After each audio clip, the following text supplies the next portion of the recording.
Good afternoon or good morning, depending on where you are, everybody, and welcome to Credit Chat Live, the Creditverse, where we talk about everything in the credit universe. We're just starting 2021, and we hope coming out of COVID, and we hope that the economy is improving, and it's the first of the year, so we're all making that normal New Year's resolution to help improve our finances, and as part of that, certainly making sure that we're in control of our credit, reducing our debts is a huge part of that for most of us every year. And so today I've invited Bruce McClary, Senior Vice President of Communications and Public Relations for the National Foundation for Credit Counseling, to join me to help us talk through how we can all do a better job of getting control of our debts and taking control of our credit and moving forward. So we have a great 2021. So Bruce, thank you for being here today. Hope your year is off to a great start. Yeah, thank you for having me on with you, Rod. And so far it's off to a busy start, but busy is good. And there's a lot that we're working on at the NFCC, and I certainly hope that your year has started off on a good note as well. Yeah, so far healthy, still employed. I noticed that you have a senior before your title, and I have a senior now before my title. I don't know if that has anything to do with skill set or just age. Yeah, watch how you throw that senior word around. Yeah, it's because I've been around a long time, and my once dark brown beard is now more white than anything. So I've gone beyond salt and pepper to mostly salt. What are you going to do?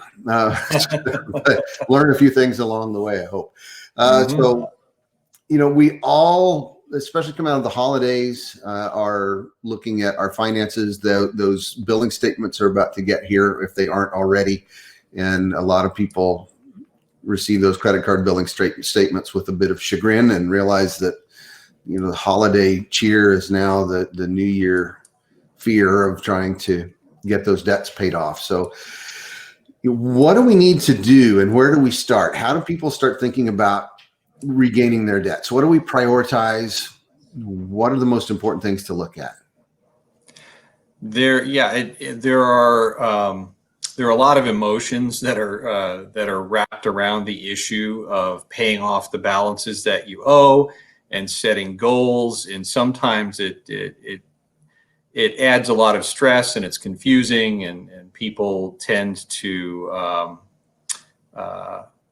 get a little bit worked up about it. But I think one of the things that helps is when you set priorities and you think about things more strategically as a process. So I like to break it down into three areas that should be the focus in terms of prioritizing and paying off the money that you owe.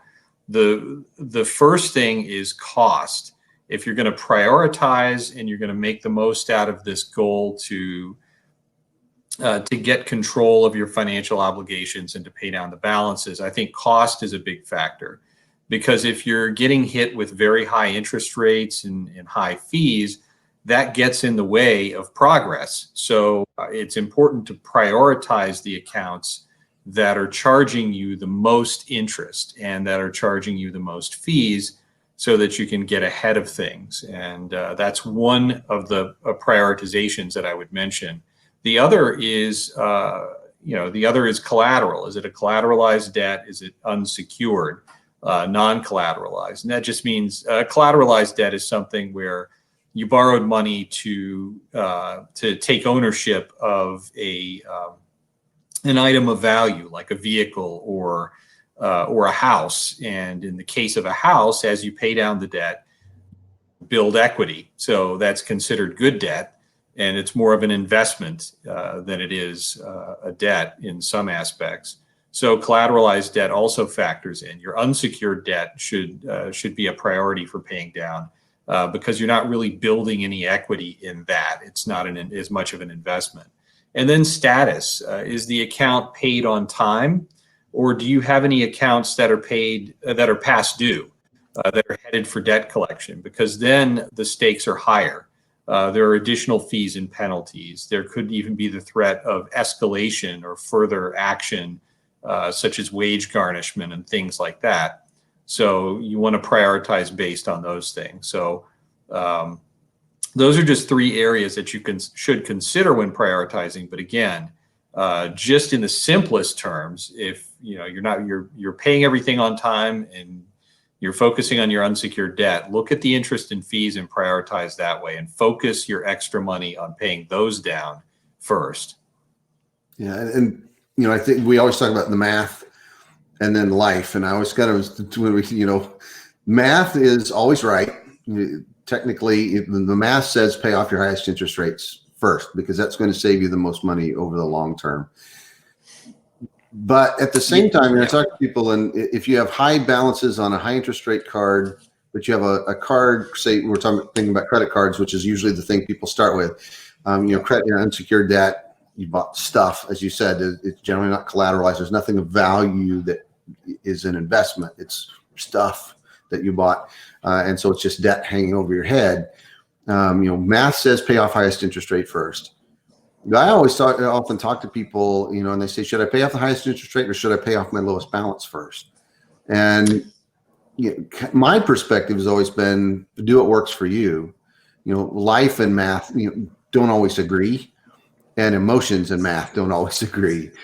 So if a person has a low interest rate, a low balance card, and they can pay that off, and they feel the sense of accomplishment, and that motivates them to take on the next step and work on that higher interest rate card. I always tell them, do what works for you. I mean, is that bad advice or is that reasonable?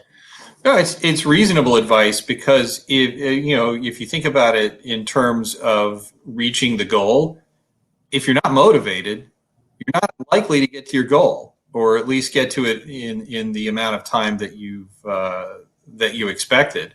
So lack of motivation means falling off the rails. And if you need to do something that motivates you, and you've got a small balance, and if paying that off is going to, get your juices flowing and get you excited about sticking with it, then that becomes important, because if the process doesn't fit what motivates you, then the process is being set up to fail.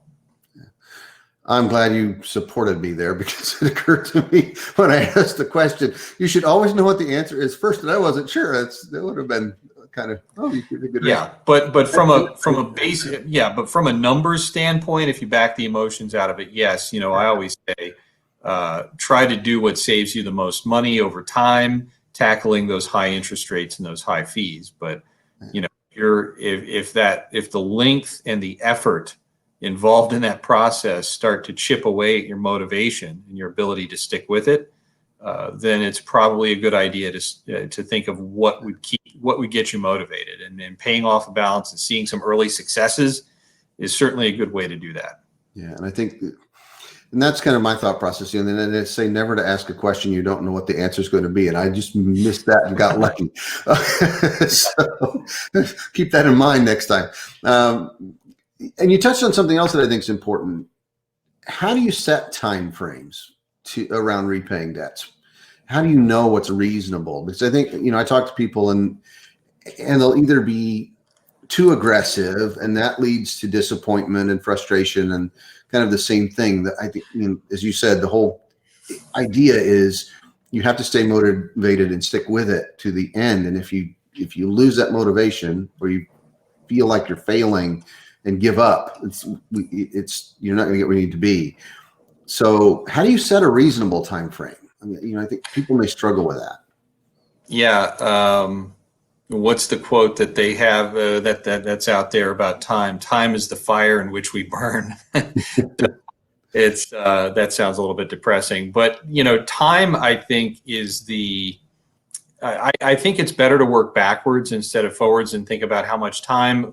Take a look at how much. It's not as much about time as it is about money, and think about what room you have in your budget to devote to this effort of paying your balances down and getting them under control or out of the way. And your budget will determine how much time it takes. Time should not be dictating to your budget. Yeah. Your budget should be dictating the terms to the clock and the calendar. So think about, do some backwards engineering there and flip that process around, and you're probably going to have better results because you'll be implementing a plan and executing a plan that is more realistic and gives you the ability to take what is available in your budget and apply it to these balances over time. And then you can determine, based on what's available in your budget, what you can do in shifting money around so that you can take care of these priorities, these new priorities. Then you can calculate out and see how much time it's going to take to pay everything off. And I think it's also important too, when you're thinking about that, to keep the process of this as simple as possible. The more complex you make this, the more frustrating it's going to be. And then we get back to the issue that we talked about earlier about motivation, and the less motivating it's going to be, and then you're probably going to be doomed to failure, as many people are when they set up a resolution at the beginning of the year that involves paying down credit cards or loans and things like that. So keep it simple. If complex details and minutia are frustrating, get them out of the way. Prioritizing how you pay off your loans and your credit cards doesn't have to be down in the weeds. It can be very simple. And then, of course, the other thing is too, no matter what room you have in your budget, make sure you're giving yourself enough room to pay more than the minimum balance.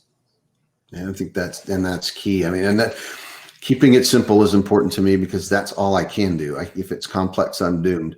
So that's what I tell everybody. Kind of my job at Experian is to try to make a complicated thing simple, and because that's the way my mind works. You know, I get the chance to work with brilliant people who help me make it simple, and I think it's huge. If you make something complicated, it's harder to finish. And I think you touch, and I guess, you know, the other thing that I think about too is it takes time to accumulate that debt. So it could take months or years. So thinking that you'll have it resolved in days or weeks is unrealistic. You know, if you have a debt that's taken years to accumulate, your plan may not take years to resolve it, but it may take months. So don't expect immediate results. I think is something that, you know, people often, you know, you're eager, kind of like my weight loss plans, right? It took me a long time to get to where I am. It's going to take me a long time to get rid of that weight that I've gained, but I want it gone next week. And it just never seems to happen that way. So it's money kind of the same way, you know? Yeah, it takes a while to accumulate the debt, but it does take, I mean, it's quick to accumulate the debt, but it takes a while to work it off. And you're right about that analogy. I've heard that analogy a number of times, the paying off debt and weight loss analogy, but it takes a lot more time and effort to pay it down than it does to rack it up. So you just have to go into it with that expectation. It's not a sprint, it's a marathon. Yeah. And it's hard. It means no more ice cream for me. So it's kind of changing habits, right? And over time, you touched on something else that scares a lot of us, and that's a budget. And you know, sitting down and doing a budget for me is like sitting down and doing a meal plan. Neither one of those are terribly fun for me, but you know, it's a budget shouldn't be something we're afraid of. And I think, again, kind of touch on how complicated does a budget need to be, and how should we think about a budget? Yeah, a budget does not need to be rocket science, and it certainly, again, just to my earlier point, doesn't need to be something that's so complex and frustrating that it demotivates you. And so think about the positive things when you think about budgeting, just like the meal plan. You know, it's the outcome that you're really looking at. Oh, you know, I get to eat something fun. Let's see what I get to eat and when I get to eat. But with budgeting, it should be focused around your financial priorities, your goals. What do you hope to accomplish? That's the piece that makes it a more enjoyable process, when you know that all this is to help you get to this point where you can do, you know, X, Y, and Z. And those are the rewards for doing it. But then to get there, making it simple, there's something called the 50-30-20 rule, which is probably the simplest budgeting plan that I've heard of. And it just, it talks about where your money should be going as a percentage of your overall paycheck, your net income. And you should be taking, half of the money that you have for, the necessities, the things that you have to pay, your utility bills, your rent, your mortgage, your car payment, those sorts of things. And then 30% for the things that you enjoy doing, the discretionary things, entertainment, and then 20% to savings. I often advise people to flip the 30 and the 20 and take 20% and put it towards the discretionary fund things and 30% towards savings if you're in a situation where you really don't have anything set aside and you're trying to make some progress. You can still have fun and make progress at the same time. But I think that's one simple way to do it that takes you out of the minutia, because I've heard so many financial experts, and I'm not saying they're wrong in doing this, but they advise people to track every single penny and to look at every single receipt and to keep a log somewhere and, check and recheck and cross-check. And it just, at that point, it gets so frustrating. It just sounds bad. So it's all to take some of the stress out of it by keeping it simple with something like the 50-30-20 rule. It gets overwhelming if you do that. And I always felt that way too. And I always compare it to, I started a stress management class in college. It's the only class I ever dropped because it was so stressful. It was the same thing. I had to keep a log of what I was doing and write a diary. And I'm like, wait a minute. I'm already overwhelmed with work, and now I'm going to do all this to manage stress. I know, and I dropped the class and felt much less stressed. But that's what I learned when I took that class. But it was odd. But it is, when I know people who thrive on tracking every single penny they spend, and they take great joy in that, and that's wonderful. But for others, it's how do you you just need to have a good sense of where your money's going, and to help guide you along that path. And I think the most important thing you said is make it goal-based, make it things that are positive. I talk about this too, and you and I have talked about this in the past, that, with my wife and I, when we budget, it starts with where do we want to be and what do we want to do? It's goals. And then we look at money as a tool to get to those goals, not as a barrier to them. So if you start out with, here's where we want to be in 3 months or 6 months or a year or 5 years. What do we need to do to get there? And then it's about focused on something we want to achieve together. And that makes it so much easier and so much more positive. And you're not arguing about spending on stuff. And instead, you're talking about how are we doing and are we getting closer? And do we want to do this next week? No, because we're trying to get here in 3 months. And so it's a conversation then, and it makes it so much better. And that's a huge, huge point that you make.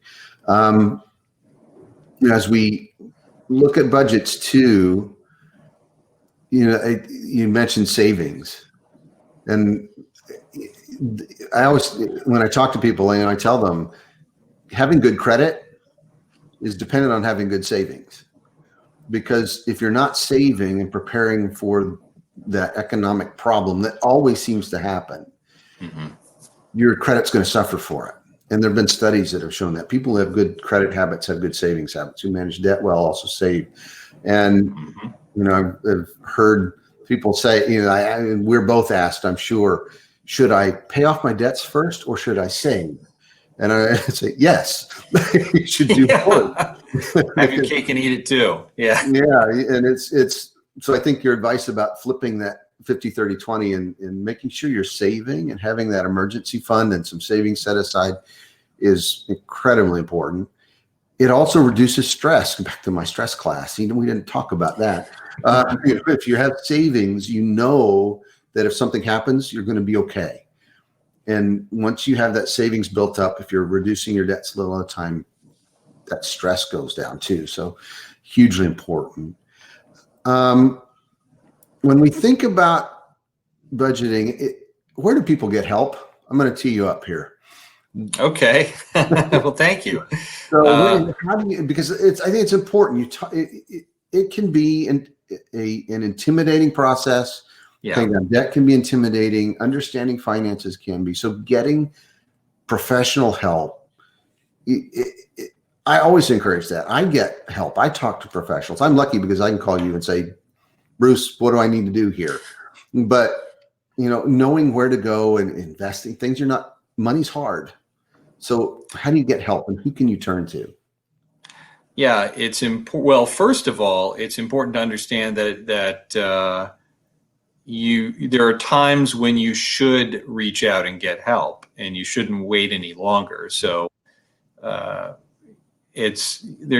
sometimes there's a stigma attached to getting to a point where you can't do it yourself, and coming to terms with the fact that you're going to need someone to assist you in getting over these challenges that you have in front of you, and effectively managing the balances that you owe and paying your credit cards and your loans and your mortgage and your auto payment. It's no different than any other challenge that you might have, where you might need to throw out a lifeline, reach out for a lifeline and say, hey, is there somebody here who can look at this from a different perspective, who has the knowledge and experience to help me think about these things a little bit differently, so that these obstacles aren't as big and bad as they seem right now, and that I can develop a plan to get around them. And so for paying down credit cards, for managing loans, for dealing with a mortgage, student loan debt too, I would say you can reach out to the NFCC, the National Foundation for Credit Counseling. That's the organization I represent. It's a national network of nonprofit financial counseling experts who can help you develop a plan and put it into action. And they take time to listen to where you are right now, what your biggest challenges are. They look at all of the resources that you have to work with, and they connect you with a strategy and a plan and the tools to be able to get around some of the financial challenges that you have, to overcome some of the obstacles that are standing in the way of regaining control of your financial obligations and making the most out of your savings and your budget. So when you go to nfcc.org, at that website, nfcc.org, you can connect to one of those financial experts who can assist you. And these are nonprofit organizations, so often you'll have access to initial counseling and guidance that is free of charge, and other services that if they do come with a cost, it's very low cost, very affordable to be able to connect with these professionals and get expert advice. And I would also mention too that on the website nfcc.org, we have features where you can get some tools that can help you on your own. So you can have a little bit of self-help through some of the tools and guidance that are on the site as well. So if you just have a simple question, a basic question, we have an Ask an Expert feature. But if you want to sit down and really get into finding some solutions and have some one-on-one guidance, you can also talk to a counselor as well, financial counselor.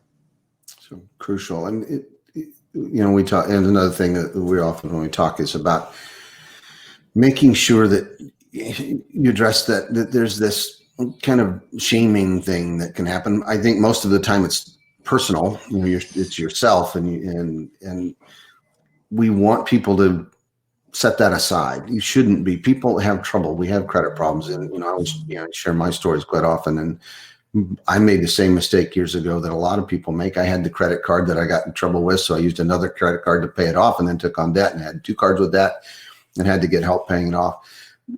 Don't be afraid to ask for help, because it can be hugely challenging, and getting someone who is. The other thing that I often talk about, I hear people say, well, talk to your family. And I always tell people, don't talk to my family. Don't talk to mine either. Yeah, it's like not where you should go. So talk to somebody who's objective, doesn't have that emotional tie. It can be so helpful in lifting that weight to talk to somebody who's not going to be judgmental. And it's not going to be judgmental. It's going to be there to help and ask for help. Don't be afraid to. So to me, that's hugely important. One or two more things. When we talk about credit, we're usually talking about credit reports and credit scores, and that's what people are interested in. So I always tell people, get your credit report, know what's in it. Don't be afraid. When I ask people, then their head kind of goes down and they, I don't want to do that. You have to do that to know what's there to start with. And if you work with a counselor at NFCC, that's one of the first things they're going to do, right? Is look at your credit history. Yeah. Yeah. And they'll look at all of the financial obligations that you have, and they'll conduct an overview. And typically that involves a very comprehensive review of your credit history. Yeah. And I think so knowing what's there is where you have to know where to start. And that's kind of key. And you can get a free credit report. I'll tell everybody, you get a free credit report once a week now through at least April at annualcreditreport.com. So you can know what's there from TransUnion, Equifax, and Experian. So check your reports, know what's there. From a credit score standpoint, I'm sometimes a contrarian here. If you're struggling with that, don't worry about your credit score. I think it's a good thing to know, but if you're having trouble with debt, you're probably not going to be applying for new credit. That score really is important when you're applying for new credit, not so much when you're trying to recover from debt challenges. So it'll get better. So having a baseline is a good thing, but don't try to look at your score every day or every week, because that will just drive you crazy potentially, because it changes. All right.